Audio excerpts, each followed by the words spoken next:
I was told that Joe passed away from cancer a few years ago. I don't know if that's true or not, It's true. but it was from a very reliable source, a gal that lives in Wisconsin, and I've talked to she's not in Christina. good terms with Jeff. Yeah. Christina Yeah. Mozalowitz or something like. Yeah. She really is. She's and she really, she's just an average Joe person who, when that case broke years and years and years ago, she just happened to take an interest in it because it was something that caught her attention, and she was following it very closely for no reason other than the fact that it was an interesting case to her. But it's come to find out that I went to the trial in North Carolina in 1979. She was there for the whole shebang. I know. She was there from the beginning to the end of the trial, and all that good stuff. And she was a person, in essence, not to no discredits meant, but like you, she was telling Jeff that she wanted to write a book about the case and stuff like that. And she was asking for an interview with him, and that kind of stuff. And then Jeff finally put the brakes on all of that because, there were so many other things that were going on in his case that outside people really weren't aware of, that he just didn't want to mess up any things that were ongoing because of getting involved with somebody who, in essence, took an interest in the case and was writing a book about it, Yeah. And so if anything happened between Jeff and Christina, there were negative vibes that developed because of that, because she really wanted to do something, and she was a little bit offended that he broke up the meeting that had been set up between she and he. And then, Jeff broke off all communications with her.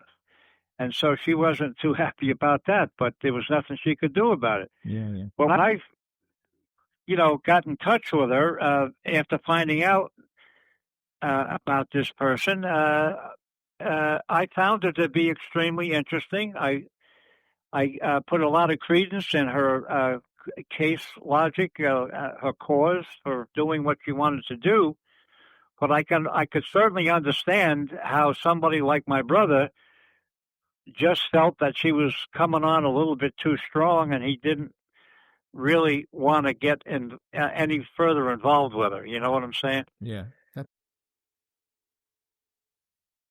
So, in other words, then I was communicating with Christina for a couple of years, and I know for a fact that if Jeff had known that, he probably would have broken off communications with me until I guaranteed him that I was not communicating with her in any way, Yeah. So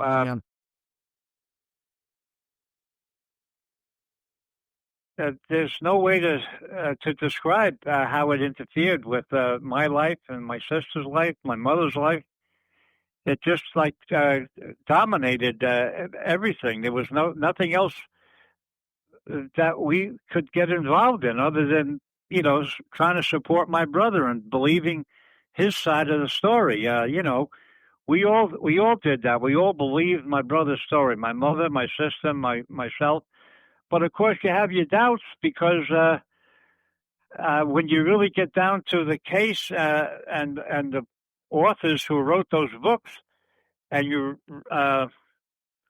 read the prosecution's side of the case, they have a very strong case, and you say you can't disregard the fact that they have, certain things that they consider evidence that proves my brother guilty beyond a reasonable doubt, and my brother's got a few shreds of evidence that, in his attorney's minds and in his mind, proves him totally innocent. And it's kind of hard to read both sides of the story, I came to feel like that I was justified in being on his side. There wasn't anything that where I had a doubt in my mind that he wasn't telling the truth, and it was inconceivable to me that that there was another side to the story, that to be able to accuse him of a triple homicide or quadruple if you count the unborn child. Um, it's frightening to think that somebody having living at that capacity at his early lifetime, at age 26 already, graduate from Princeton and um, Northwestern Med School and Columbia Presbyterian School, and then joining the Green Berets, Special Forces. He always wanted to be like on top. He was a paratrooper. He had jump training in school. Um, he just, wanted to be the best that it could be. I remember going to some hearing once. I think I had gone down to Raleigh when Jeff was in the hospital, and I was in a hospital room being treated for something, or that's where when a couple of CID agents had come by and asked me if they could interview me or something like that, and I was put in a room someplace. And then I remember I'd been in there for an hour or so, waiting and waiting and waiting, and all of a sudden these two guys walk in and they introduce themselves as CID or FBI, and I took one look at them, and I was under the influence of drugs at that time. But I told them to flake off, to go take a hike. And then Right. they never said a word back to me. They turned around, they walked out of the room. They never came back. I never heard another word about anything like that from them or from anybody else. Over the years, I mean the years, as you go to class reunions and stuff like that, and back in those days I'm talking now, when I was only out of school for 10 years, because I graduated in 60, and this was in 1970. So,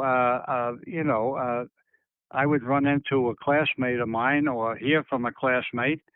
And like Jeff and Colette, they were 1 year behind me in school. Only, Jeff was born in 43, I think. I was born in 42, and Colette and Jeff were, pretty much the same age, and things like that. This story about Jeff, this one girl that keeps calling me up from Patchogue, who I graduated with, Linda Leon, she used to go out with Jeff. If you can believe that. She was a year ahead of Jeff. And when Jeff and Colette broke up when they were in school, and that had to be either in the sophomore or the junior year, then Jeff and Linda started going out together. And Jeff and Linda and a girl who was a year ahead of me, so I had to have been a junior in high school, because I was taking a senior, Dottie O'Connor, who was like Marilyn Monroe, if you know what I'm saying, in our class, in terms of personality. She was a bleached blonde and a good-looking gal, and she always was going with a guy who was in the service, and he was always overseas someplace. But there was this one time when she wasn't going with anybody, and she was alone, and there was a prom coming up. And so I asked her if she would like to go to the prom, and she said yes. And Jeff was going at that time with Linda, who was a classmate of mine, and I had taken Linda out. So we double dated, and we went out on New Year's Eve. And Linda talks about the story about we went to Mickey Fleece's in Patchogue after the prom that night.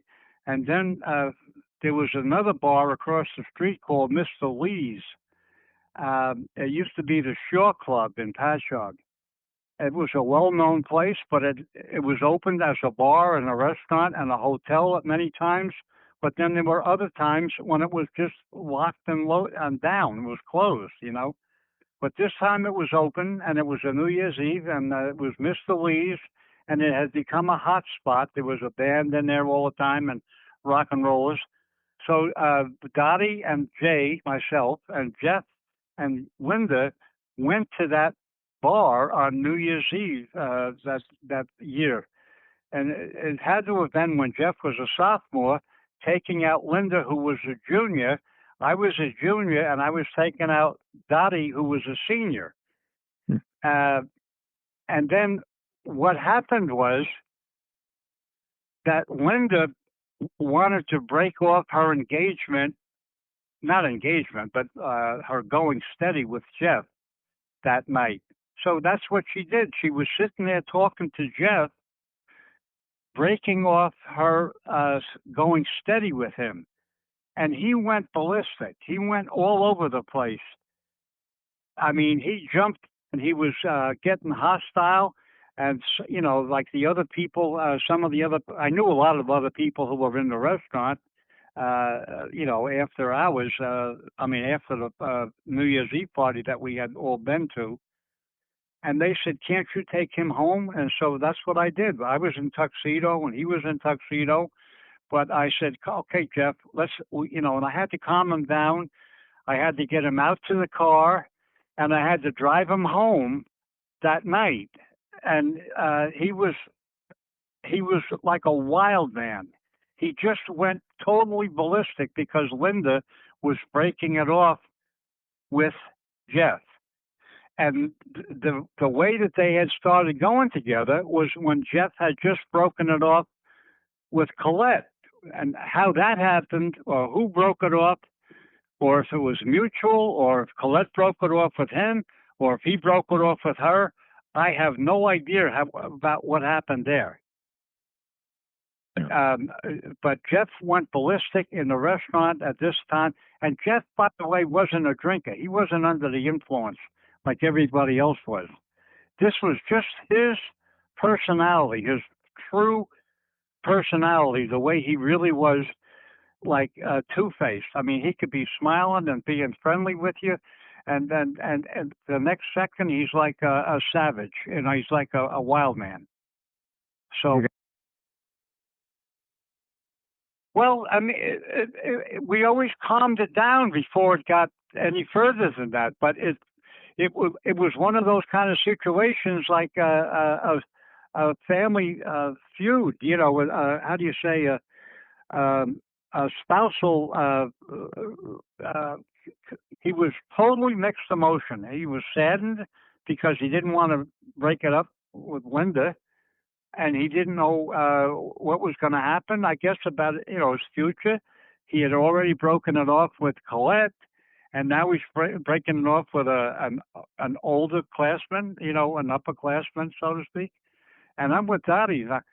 I really wasn't paying any attention to the fact that they were having a little stout on the other side of the table. But then all of a sudden it got beyond where just the two of them were involved in a conversation. It was getting, on his part, belligerent and beyond control, if you know what I'm saying.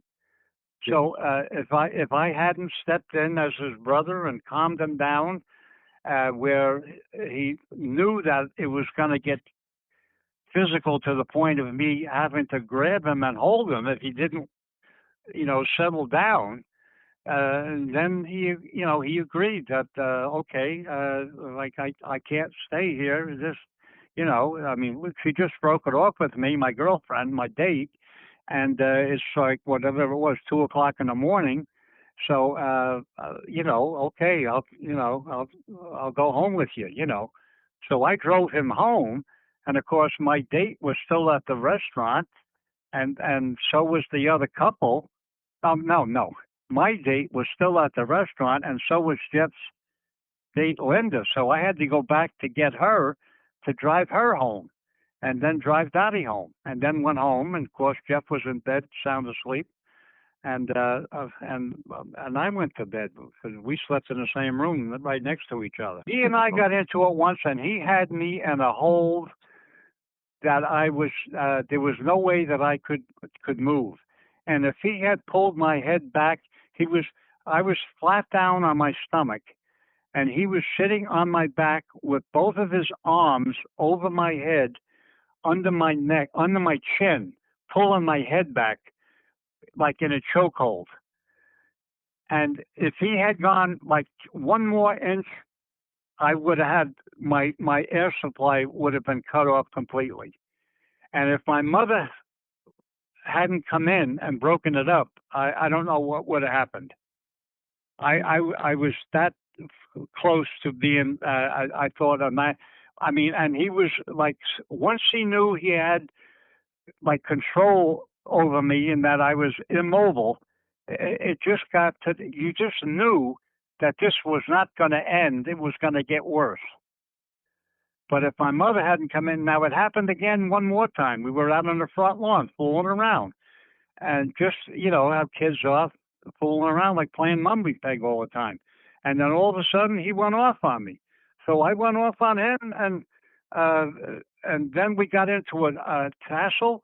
And again, I was down on the ground, flat on my face. But this was the fooling around where we were. I was laughing before it got into a physical thing. You know what I'm saying? We were teasing each other, mocking each other, ridiculing.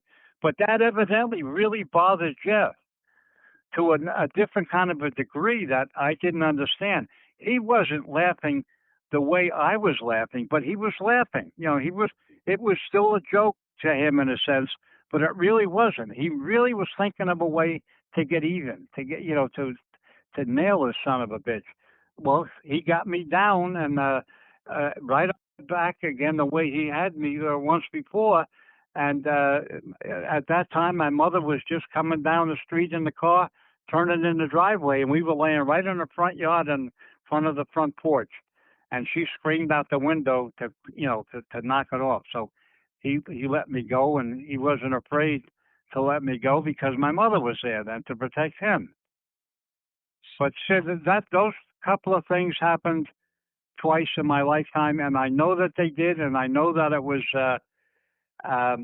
the end of the rope for me if it hadn't been for my parents breaking it up. And I don't know what was in his mind, and I don't know how he would have covered it to say that, oh, there was an accident, he fell, hit his head or something like that.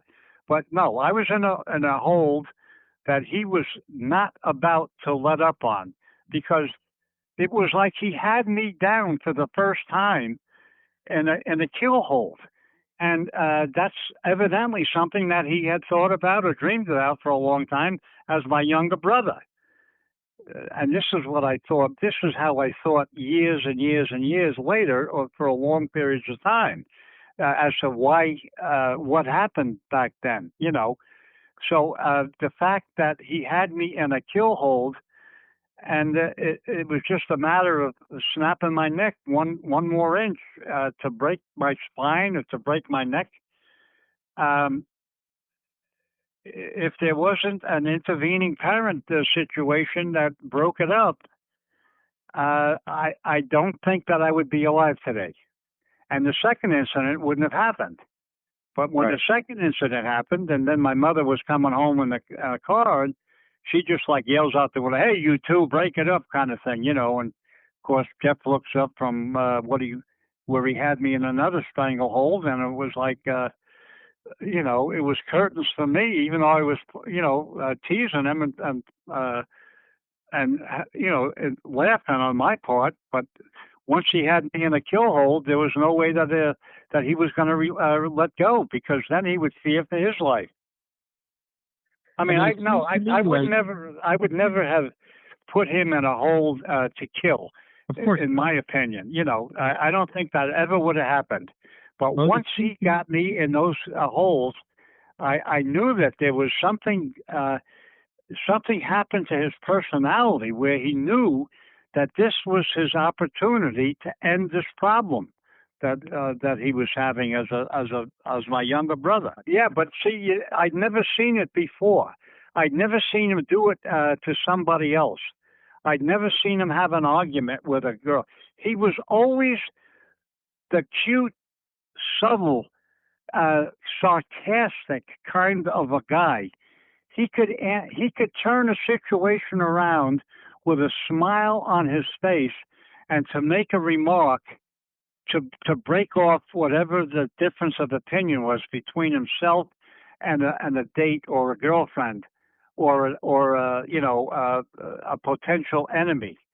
Right. I never saw him get mean, nasty, vicious with a kill instinct to end it. See, that was over a long period of time. I mean, hours we were all together, and they'd been together, and they'd been dancing, and we'd been dancing, and then we sat down at this other restaurant across the street from where we had been, and I don't think any one of us really realized that. Well, we didn't know that Linda was breaking off her going steady with Jeff at that time, but that's what she was doing, and she's just been telling me this. She's been telling me this now the last couple of times that we've been on the phone, and we've talked for hours, and I finally realized, what had happened that night. She wanted, little by little, she's been leading me up to some of these things that happened where we were all together. The kind of relationship that I shared with Jeff and my sister in all of the times that we lived in the same house together, and then years after that, when Jeff got married and went to college, and my sister got married and moved upstate New York, we always had the kind of a relationship that would signify as being stable, upfront, reliable, a good relationship, respectful of each other, if you will. And it was one that was, at the time of breaking it off or ending a visit or ending the time together, that there was always cordiality and looking forward to the next time. There was never an abrupt end to anything in those kind of associations and relationships. It was always friendly and nice.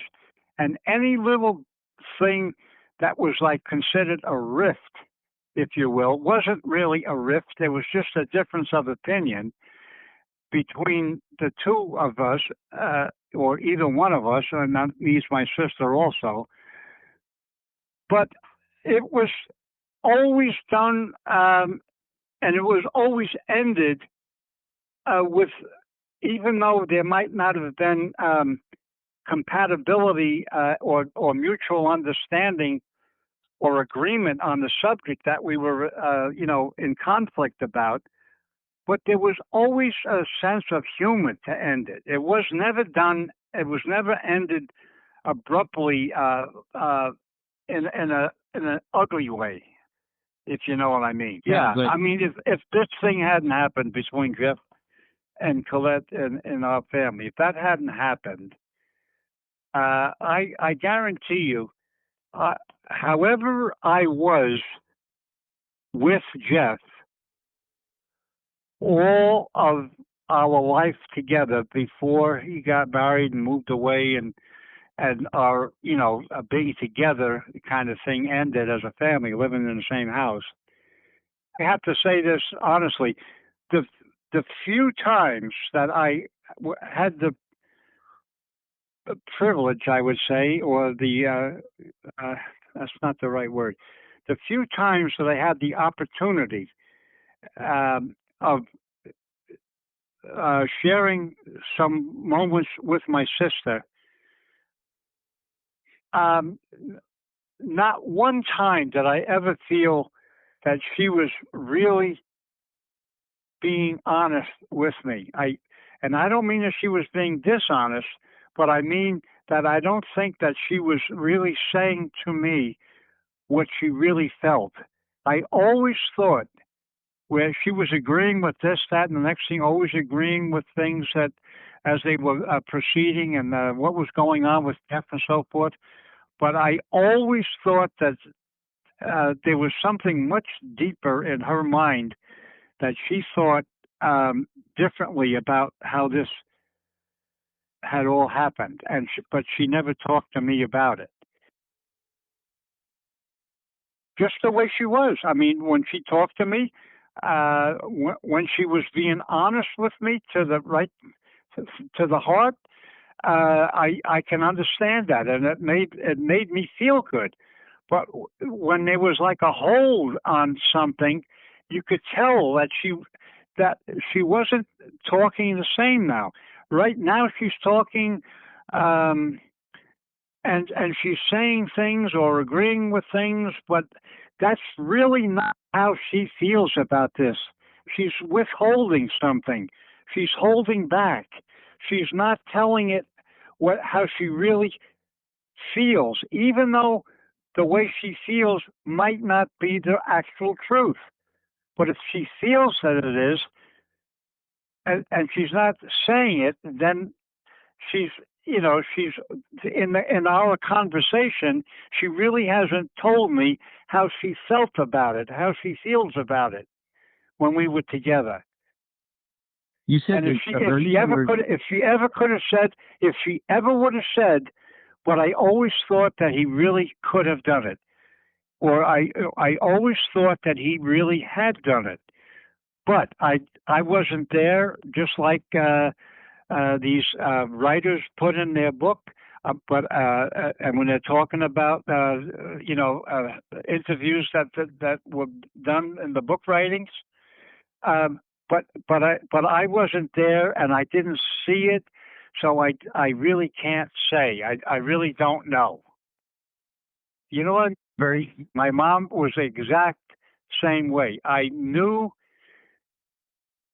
that my mom was allowing me to open my heart to her, and I know the pain and suffering that I had put her through because of me going off the deep end a couple of times, just about the same time that this thing happened with my brother and his wife, and the murder case.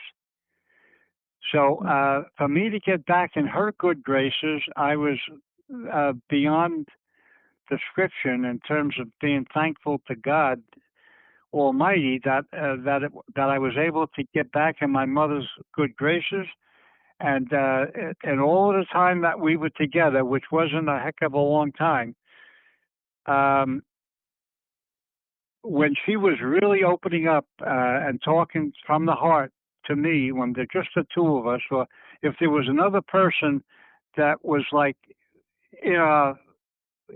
family, so to speak, somebody who my mother loved and admired, and was possibly almost an assistant caregiver to my mom when she was in need of help, but somebody that she would open up to emotionally or in her mind, that when she talked to somebody about things, she was talking from the heart and would say it as it really is, and as how she thought it was, But all the time that I was with her, we'd get to these different times, like the time that after the murders, and then I guess it was when the Article 32 hearing was over, or something like that, that my mom and Jeff, she took them for a ride. She and Jeff went from Raleigh, and they went someplace for a couple of days or for a week down to South Carolina just to get away from it all.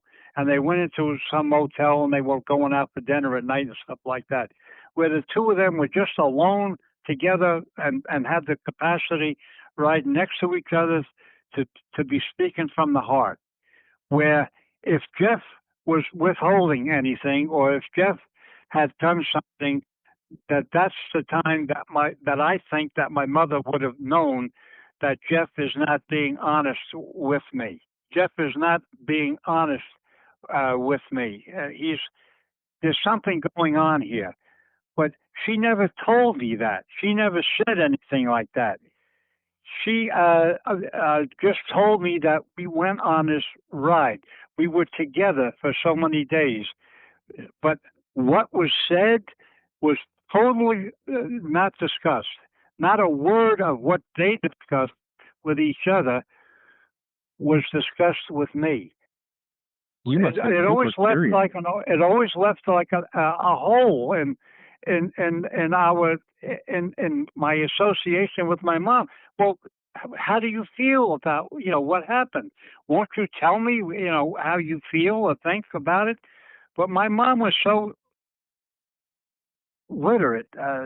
She was such an intelligent person. She could get in your mind and she could work it. You know what I'm saying? She was a smart person, and I know that she could let me talk my head off, and then she would just sit there and I know that she had her own thoughts, and sometimes she would say something back which had real meaning, and other times it would be like, well, Jay, it's getting late. Let's put in for the night or something like that, and end it. It would end this deep seated conversation that we were possibly going to have, but it never happened. She never talked about how she thought about the guilt or innocence, and that surprised me. It's something that I thought would be like one of the big things that two family members would eventually end up talking to each other about, just to share thoughts, Yeah. and not that it was to be shared with anybody else, but that just so that to put our own minds together and to have some kind of an understanding as to how we think as a family about this situation, even though we might not be in agreement.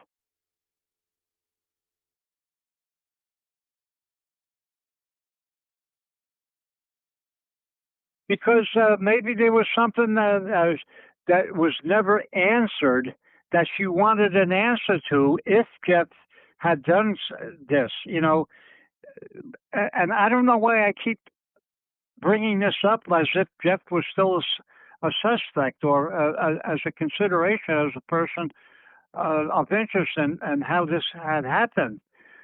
But my thinking always was that if my mother hadn't received the answer that she was looking for, just like prosecutors today are waiting for Jeff to say, "Oh, okay, I'm sorry. I did it. I want to change my story. Not I did it. Everybody's waiting for a different story to come out, but it never did, and that's what baffles people. That's what bothers people. That this guy hasn't snapped yet. That he hasn't come around, and somebody that would be capable of doing what he's been charged with has to break sometime, and it has to come out, but it never has. So how can there be a guy living with that kind of uh, uh, guilt inside of him, and nobody knows about it? So Good I just question. thought that's the kind of a guy that when you meet him, he it's like you could he calms you down just in his mannerism. He soothes you.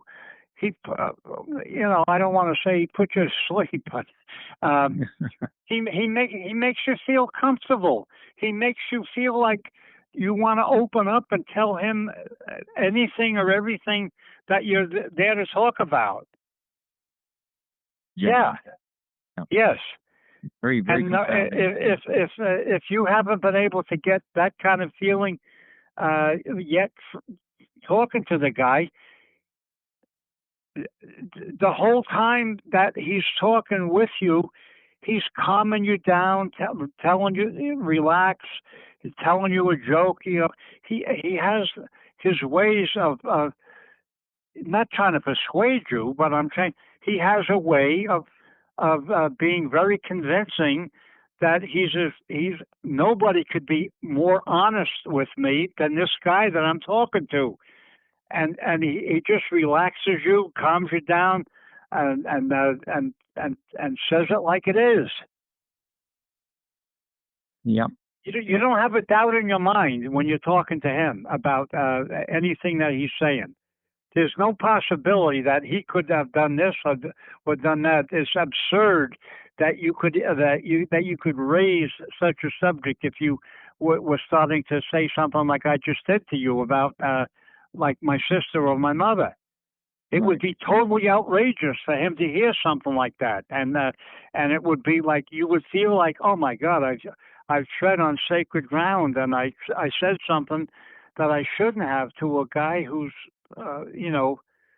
feeling very bad about these things and so forth. Now let's see. Here's another thing. Yeah. He had a roommate at Princeton, Mike Malley. Something happened between he and Mike, and this was after what happened to he and Colette. Something happened between Mike, and Mike was one of Jeff's staunchest allies, by the way, after when this all when it hit the fan, and when Jeff was already condemned. Right. But something happened between Mike and Jeff, where Jeff broke it off with Mike, and Mike, who used to come and visit Jeff every year, and who used to call and used to be a good buddy of Jeff's and so forth, he used to come and visit the family, wouldn't even talk to me, wouldn't talk to anybody, wouldn't communicate, wouldn't write, wouldn't, and this was going on for over a year and a half before Jeff finally told me, listen, I'd appreciate it if you'd stop asking me questions about Mike. He and I don't have a relationship anymore. So something happened between he and Mike, and it just seems strange to me that a guy that was his best buddy, that they were roommates at Princeton, and that Mike represented him legally during the Article 32 hearing and during that time, and they were still best of friends, that all of us, something happened between he and Mike, and Jeff won't talk about it. In a situation with the case that Jeff is in, I can't imagine Jeff saying something that there's something that we can't know about, that there's something that happened between he and his best buddy, his roommate, Mike Malley, after Mike had defended him legally for so many years, that all of a sudden something happened between he and Mike that he can't talk about. That just doesn't. That's totally unacceptable and outrageous. It just can't possibly have happened. There has to be a better way for Jeff to have resolved that set of circumstances. And the fact that the friendship ended is totally ludicrous. How could that possibly be?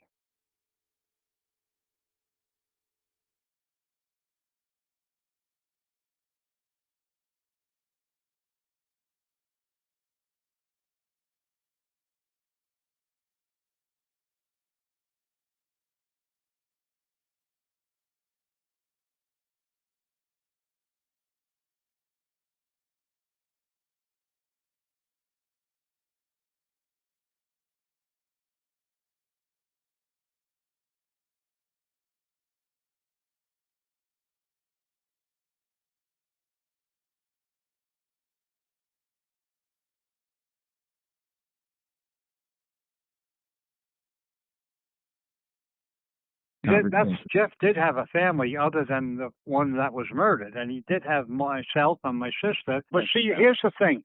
I'm on the breaking edge with my brother regarding things like this. And I am I'm on a fence post right now, and I know why, because Jeff's in prison, and I can't have a face-to-face with him, and I can't talk to him like about certain things. I'll never understand how that came to be and how that marriage took place so quick. when I have letters, I have been told face to face in interviews with him. Every time he was arrested and put back